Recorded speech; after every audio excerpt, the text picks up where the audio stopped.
Assalamualaikum teman-temanku semua. Kembali lagi ke channel aku Ramadan Ngalian. Dalam kesempatan ini aku pengen mengajak teman-temanku semua untuk ikut menonton video ini yang berjudul Wanita Malu Mempunyai Suami yang Miskin.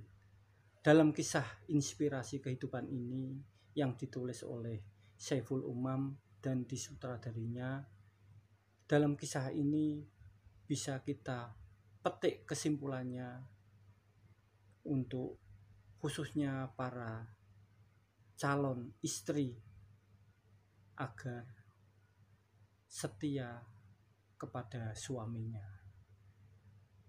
Sebelum video kita tonton bersama, mari kita bantu like and subscribe video ini agar video-video selanjutnya bisa berkembang. Ayo teman-temanku sekalian, kita saksikan cerita kisah inspirasi kehidupan yang berjudul Wanita Malu Mempunyai Suami yang Miskin.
Mau kemana Bu? Pagi-pagi kok udah rapi.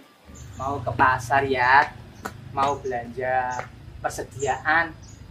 Kan persediaan di rumah sudah habis. Ayo toh Pak, kok malah ngobrol lho. Iya, sik toh.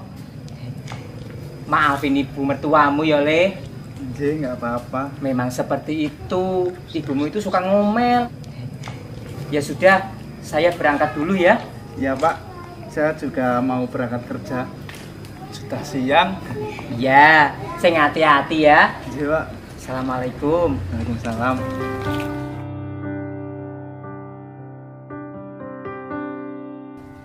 Aduh, capek ibu ini. Muter-muter nyariin belanjaan.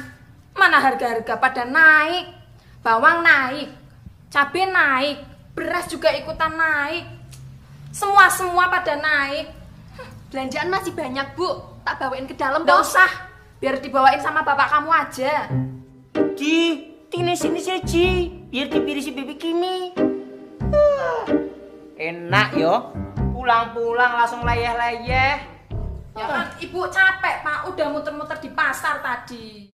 Loh, bapak ya lebih capek. Bapak menemani ibu muter-muter di pasar sambil bawa belanjaan. Jangan berisik. Udah, sana dibawa masuk aja. Nggih, juragan.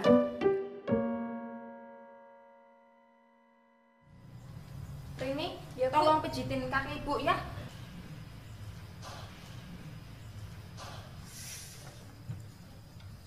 Rin, suamimu belum pulang. Belum Bu, pulangnya nanti jam 4 sore. Oh. Yadi kerja sebulan, gajinya berapa sih Rin? Mas Yadi itu gajinya UMR Bu. Tapi kalau dipotong uang bensin sama makan siang ya paling cuma sisa 500 ribuan lah. Loh, berarti kamu sebulan cuma dikasih 500.000? Ya segitu, Bu. Itu pun kadang masih kurang kalau motornya Mas Yadi itu masuk ke bengkel. Lah wong motor butut kayak gitu masih di rumah. Ya mau gimana lagi, Bu? Nggak ada motor lain. Mau beli motor nggak ada duit. Mau kredit ya duitnya Nah, pas-pasan. kamu itu loh, dibilangin ibu yo ngeyel. Udah bener-bener ibu jodohin sama si Randy. Kamunya yang ndak mau. Katanya ndak cinta. Kamu malah milih sama si Yadi yang gajinya pas-pasan. Mau makan cinta kamu. Ya mana Rini tahu, Bu, kalau akhirnya bakal kayak gini. Mas Yadi dulu juga janjinya mau bahagiain Rini. Ya Rini percaya-percaya aja. Emang dasar, kamunya aja yang ngeyel, susah dibilangin.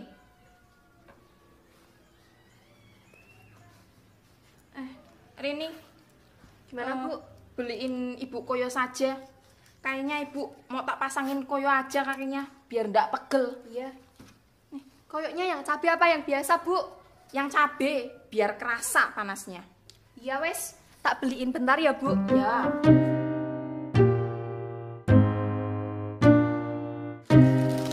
Beli apa, Mbak? Beli koyo, Bu. Oh, berapa? 2. Yang cabai ya, Bu? Ya. Sendirian aja, Rin. Suaminya ndak nganterin. Enggak, Mbak. Mas Yadi belum pulang kerja. Pulangnya kapan emang? Pulangnya nanti sore. Kerja gajinya dikit kok pulangnya sampai sore. Mbak tahu dari mana soal gaji suami saya? Semua orang tahu kok. Tika udah 2 tahun. Tinggal masih sama mertua. Makan juga masih sama mertua. Jangan-jangan kamu nggak punya anak karena nggak kuat bayar lahiran toh? Mbak kok ngomongnya gitu? Loh, fakta toh suami kamu itu udah jadi omongan di desa ini. Yati, suaminya si Rini yang tinggalnya masih ikut sama mertua, makan juga ikut mertua. Ya kalau nggak gajinya kecil, ya orangnya yang pelit. Monggo, Mbak. Makasih ya, Mbak.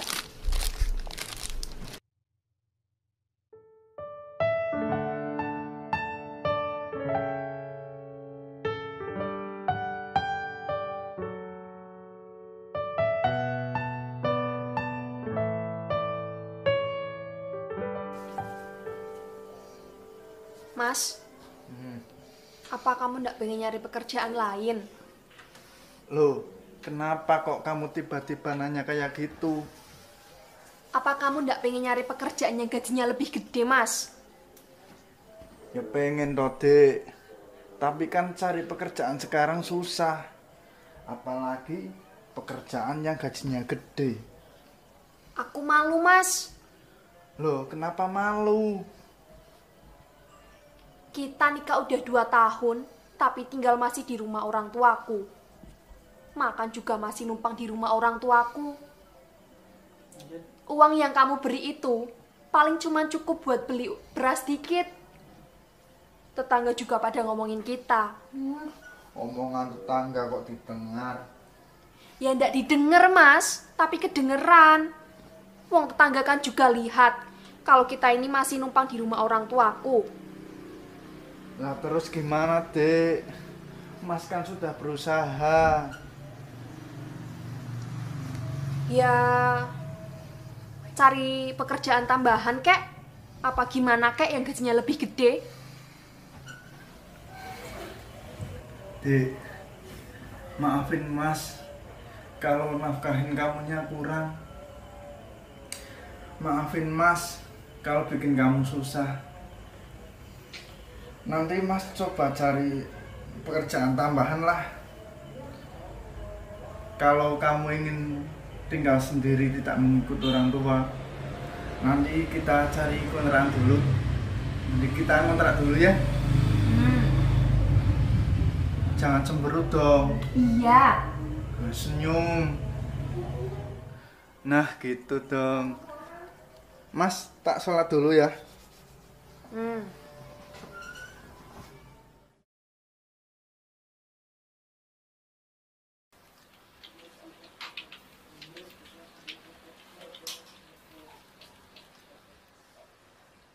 Dipanggil bos tuh. Ada apa? Nggak tahu sih. Kelihatannya tadi kayak marah-marah gitu. Hah? Marah? Iya. Ada apa ya? Udah sana buruan. Daripada makin marah kan.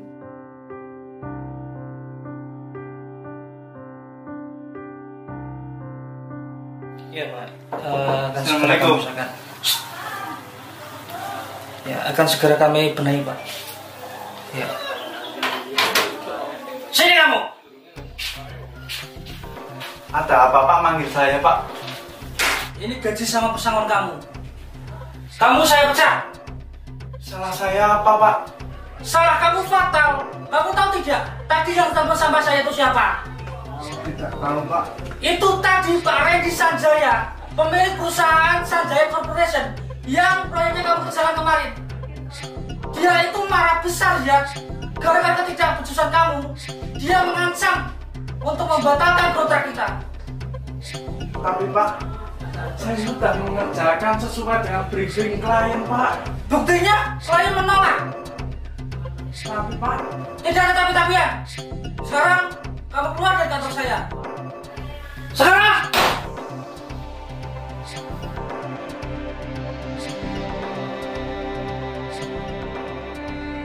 Apa Mas? Kamu dipecat? iya Dek. Ya ampun Mas, kamu kerja aja gaji kamu kecil Mas, apalagi ndak kerja. Malu aku Mas sama ibu, sama tetangga juga.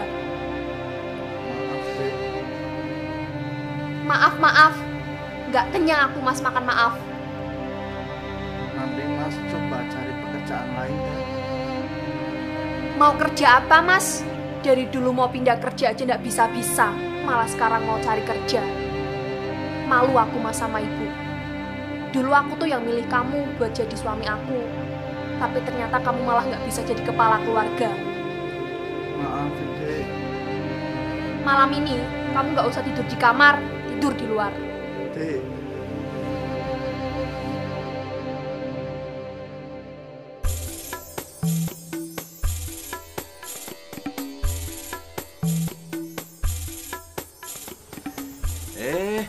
Mas Yadi, lah kok tumben main ke pos ronda?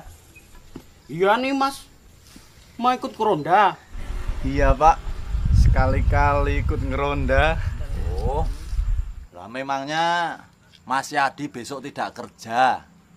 Lah kan biasanya berangkat kerja pagi.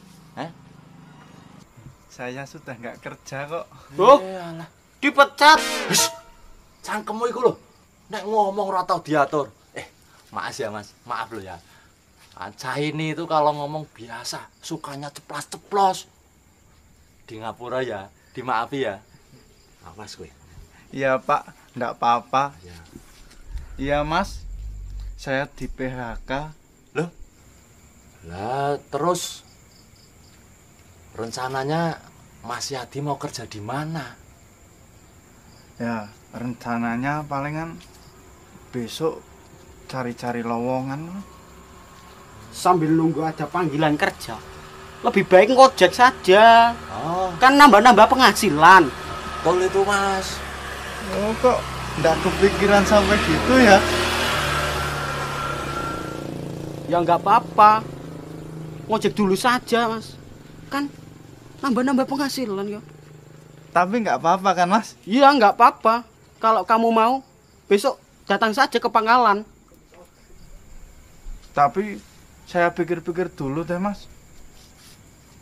Ya udah, kalau emang gitu. Nih, entah dulu. J. Apa Mas? Kamu mau jadi tukang ojek? Iya Dek. Kamu kerja aja aku diomongin tetangga, apalagi kamu ngojek Mas. Ini Mas ngojek juga sementara kok Dek. Sambil cari pekerjaan yang lain. Sudah seminggu Mas nganggur. Tapi kan nggak ngojek juga Mas. Aku malu Mas. Nggak apa-apa Dek. Yang penting kan halal. Halal sih halal Mas, tapi kan pasti jadi omongan tetangga. Pokoknya aku nggak setuju kalau kamu ngojek. Lah terus gimana Dek? Sudah Seminggu Mas muter-muter cari pekerjaan tapi nggak nemu. Rencananya sih hari ini Mas mau ngojek. Mau sampai kapan kamu ngojek, Mas? Ya sampai Mas punya pekerjaan lagi. Ya iya, sampai kapan? Ya belum tahu. Ini juga sambil nyari-nyari. Terserah kamu lah, Mas. Males aku ngomong sama kamu. Dek. Dek.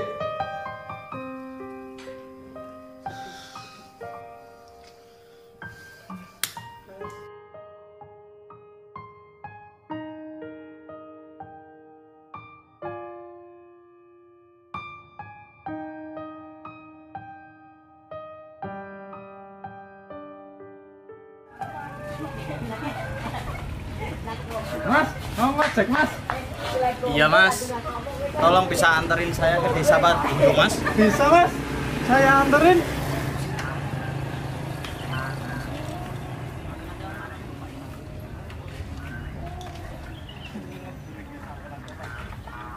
Atau nambah pren apa kan?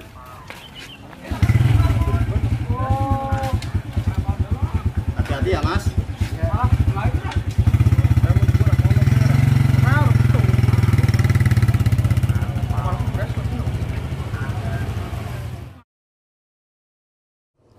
Oh iya Mas, Masnya bukan asli orang sini ya? Bukan Mas, saya asli Semarang.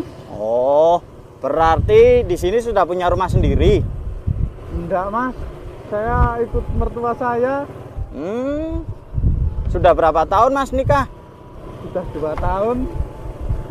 Sudah 2 tahun, kok belum bikin rumah sendiri sih Mas? Di sini kan harga lahan masih murah Mas. Wah, penghasilan saya pas-pasan.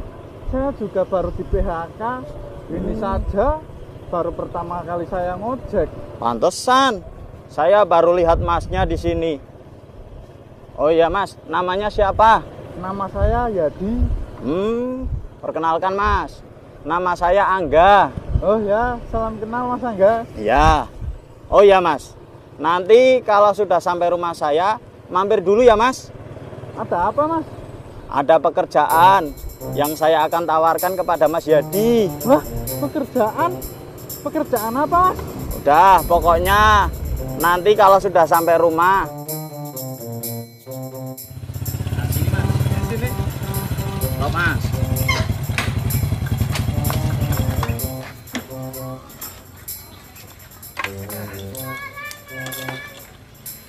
Ini Mas, helmnya Mas. Silakan mampir dulu Mas. Iya Mas. Duduk sini Mas. Oh iya Mas. Jadi gini Mas. Saya ada tawaran kerja untuk Mas Yadi. Itu pun kalau Mas Yadi mau. Kalau nggak mau ya nggak masalah. Jadi ini Mas. Silahkan Mas baca dulu.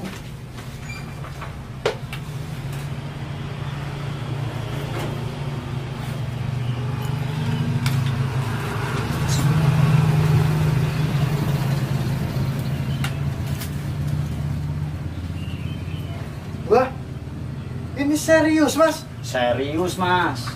Nanti kalau Mas Yadi mau dan sudah dilakukan pengecekan dan tidak ada masalah, Mas Yadi bisa mendapatkan nominal sesuai itu.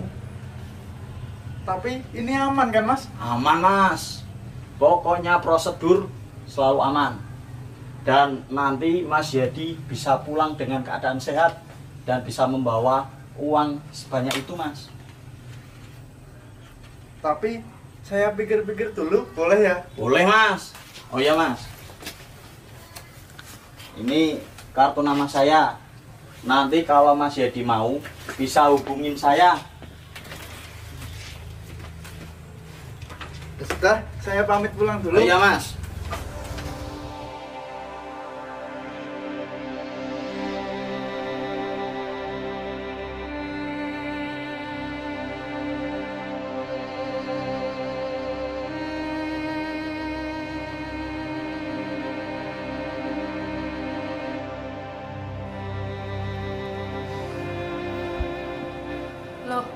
Mas, kamu kenapa, Mas? Badan aku lemes, Dek. Kamu kenapa kok bisa begini? Nggak tahu, Dek. Tiba-tiba aku lemes. Badanku panas. Ya udah, yuk masuk ke kamar yuk.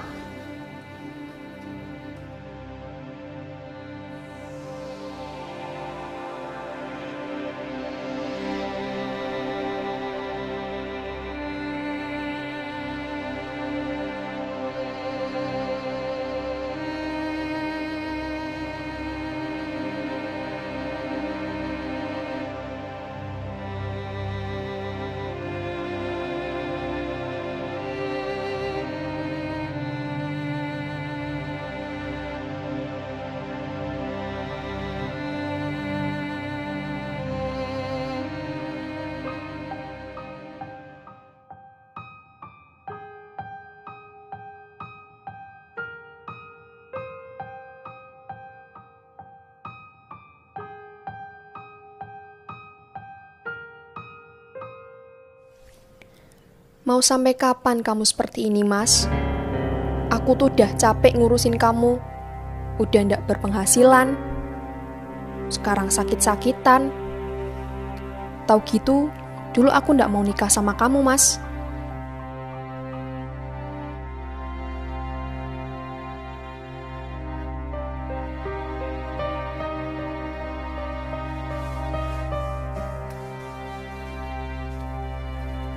Mas Yadi, Mas, ini minum dulu, Mas. Mas. Mas Yadi, Mas. Mas. Mas.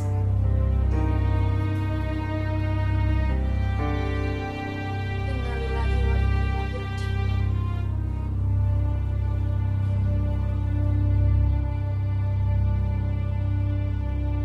Sudah, kamu ndak usah sedih. Oh Yadi sudah tenang di alam sana. Biarkan dia beristirahat dengan tenang. Sekarang kamu ya sudah tidak punya beban lagi toh. Tadi ibu sudah nelpon Randy, katanya mau kesini. Sekarang kamu ambil kardus. Semua barang-barang Yadi kamu taruh di dalam kardus itu. Terutama ini loh, foto-foto kamu sama Yadi. Taruh semua dalam kardus. Pak Malik nyimpan barang orang yang sudah meninggal. Alah, Bu, kata siapa itu, Bu? Bapak ini diam saja, ndak usah ikut-ikut. Udah, sana Rini, kamu ambil kardus.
Buat istriku tercinta, maaf jika suatu hari aku akan meninggalkanmu.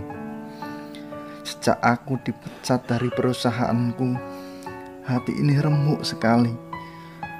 Aku menangis sepanjang jalan memikirkan nasib kita ke depan, memikirkan impian-impian kita. Aku tahu ini berat, tapi aku harus menyampaikannya kepadamu. Setelah sampai di rumah dan aku bercerita, kau marah besar. Matamu merah, bahkan malam itu aku tak diperbolehkan untuk tidur di kamar bersamamu. Keluargamu juga langsung marah seakan mengeroyokku. Aku sadar betul aku salah.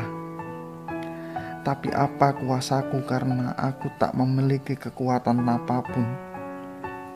Esok harinya aku langsung mencari kerja. Tetapi memang belum ada satupun lamaranku yang diterima. Seminggu aku menganggur.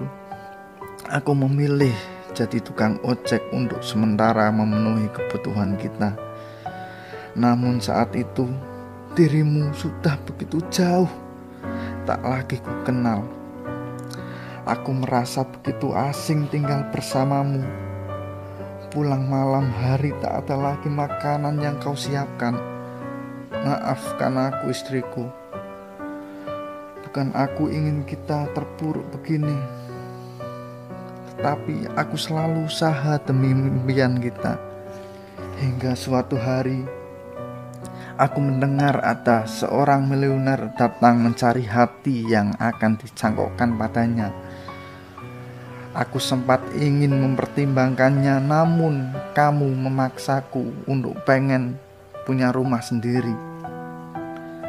Tanpa pikir panjang, aku pun terima tawaran itu. Tubuhku langsung dites kesehatan, mulai dari darah hingga riwayat penyakit. Alhamdulillah semua cocok dan memenuhi syarat. Dan yang paling membuatku senang, harga hatiku dibayar 5 miliar istriku. Aku senang bukan main, dan paling tidak itu bisa menjadi jalan kita menggapai mimpi. Sekarang uang itu berada di selembar cek di amplop ini.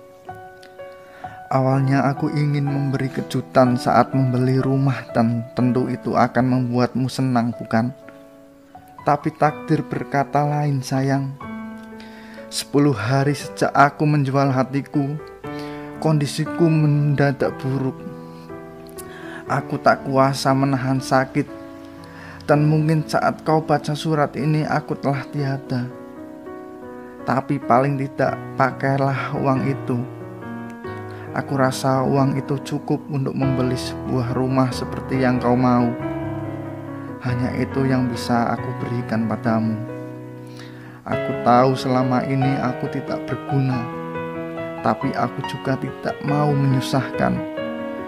Mungkin dengan apa yang kulakukan ini akan membukakan hati kecilmu untuk kembali mencintaiku. Sengaja surat ini aku sisipkan di dalam album foto pernikahan kita karena saat kau sedang merindukanku. Saat itulah aku merasa berguna untukmu. Selamat tinggal sayang. Aku akan selalu merindukanmu di setiap hari-harimu. Dari suamimu yang selalu mencintaimu.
Teman-temanku semua, setelah mendengarkan kisah yang menyedihkan ini, kisah inspirasi kehidupan yang berjudul Wanita Malu Mempunyai Seorang Suami yang Miskin. Dan pada inti dari cerita ini, seorang suami yang miskin itu sangat luka hatinya diperlakukan oleh istrinya yang dulunya berjanji untuk setia, setelah menjadikan suaminya dan keluarga mertuanya juga tidak memandang suami yang bernama Yadi itu, dan akhirnya dia sampai kehilangan pekerjaannya. Dia dengan sedihnya dia tidak memberitahukan kepada istrinya karena istrinya sudah tidak menganggap lagi, dan akhirnya dia dengan diam-diam menerima tawaran dari seorang milioner untuk menjual hatinya, dan akhirnya dia memberikan wasiat kepada istrinya sebelum dia meninggal. Dan akhirnya istri itu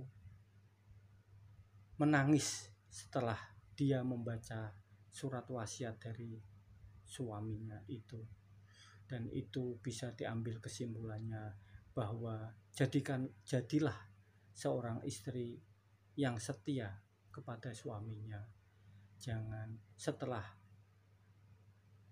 suaminya meninggal barulah sadar, atau dia baru menangis menyadarinya bahwa suaminya itu diam-diam mencintainya sepenuh hatinya.